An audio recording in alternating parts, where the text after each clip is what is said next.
লাইলাতুল বরাতের নামাজ সর্বনিম্ন 12 রাকাত। কত রাকাত? 12 রাকাত। 12 রাকাত নামাজগুলো কিভাবে পড়বেন? 2 রাকাত করে নফল নামাজের নিয়ম। প্রথমে সূরা ফাতিহা, তারপরে সূরা কদর, ইন্না আনজালনাহু ফি লাইলাতিল কদরি। এই সূরা কদর এবং দ্বিতীয় রাকাতে সূরা ফাতিহার পরে যেটা জমহুর মত, সেটা হচ্ছে 3 বার সূরা ইখলাস। কতবার? 3 বার সূরা ইখলাস। এইভাবে 2 নিয়তে মোট 12 রাকাত নামাজ। কত রাকাত? 12 রাকাত নামাজ। প্রতিটা 4 রাকাত পর পরে দুরূদ শরীফ পড়বেন, অথবা আল্লাহুম্মা ইন্নাকা আফুবুন তুহিব্বুল আফওয়া ফাআফু আন্নী ইয়া গফুর ইয়া গাফফার ইয়া রাব্বাল আলামিন, এই দোয়াটি পড়বেন। এইভাবে যদি 12 রাকাত সর্বনিম্ন নামাজ পড়েন, আমার আল্লাহ সে ব্যক্তির 100 বছরের গুনাহ মাফ করে দিবেন।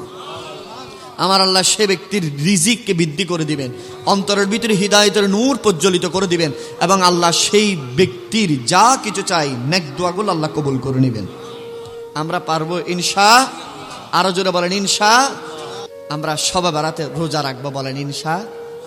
আমরা পারবো নি? পারবো। শবে বারাতে কি রাখবেন? আরো জোরে বলেন। শবে বারাতে রোজা রাখবেন। রোজা রেখে কিছু আমল আছে। রোজা রাখার পরে বেশি বেশি দান খায়রাত করবেন, রোজা রাখার পরে বেশি বেশি ইস্তেগফার করবেন, রোজা রাখার পরে বেশি বেশি আল্লাহকে ডাকবেন, বলেন ইনশা।